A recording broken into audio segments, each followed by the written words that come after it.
মধ্যপ্রাচ্যের উত্তেজনা আজ বৈশ্বিক অর্থনীতির কেন্দ্রে এসে দাঁড়িয়েছে। ২৪ মাইল দীর্ঘ হরমুজ প্রণালী এবং হোয়াইট হাউস ক্ষমতার এই দুই কেন্দ্রকে লক্ষ্য করেই তৈরি হয়েছে বর্তমান সংকট।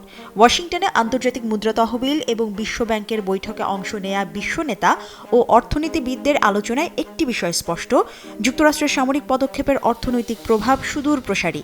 G7 এবং G20-র প্রতিনিধিরা মনে করছেন এই যুদ্ধের মাশুল গুনছে পুরো বিশ্ব।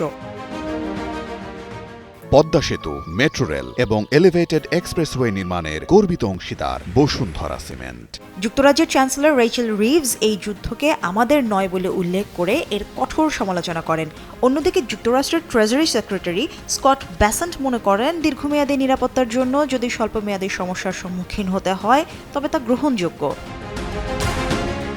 তবে কানাডার অর্থমন্ত্রী ফ্রান্সোয়া ফিলিপ শ্যাম্পেইন সতর্ক করে বলেন, জ্বালানি সরবরাহে আমূল পরিবর্তন আসতে পারে। মধ্যপ্রাচ্য সংকটে সবচেয়ে বড় বিপদে পড়েছে উন্নয়নশীল দেশগুলো। বাংলাদেশ সহ অনেক দেশ মধ্যপ্রাচ্য থেকে গ্যাস সরবরাহে বাধার সম্মুখীন হচ্ছে। বিশ্বব্যাংকের প্রেসিডেন্ট অজয় বঙ্গ সতর্ক করে বলেন, সারের দাম দ্বিগুণ হওয়ায় খাদ্য উৎপাদনে বড় ধরনের ঝুঁকি তৈরি হচ্ছে, যা বিশ্বকে খাদ্য সংকটে টেনে নিয়ে যেতে পারে। হরমুজ প্রণালী সংকটের কোনো সমাধান না আসলে অর্থনৈতিক ক্ষতির পরিমাণ বাড়তেই থাকবে বলে মত ফ্রান্সের অর্থমন্ত্রীর।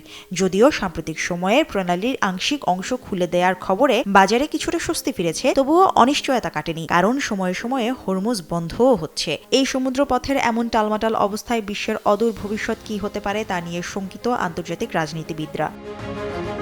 Mushrifa Nusrat, Daily Sun.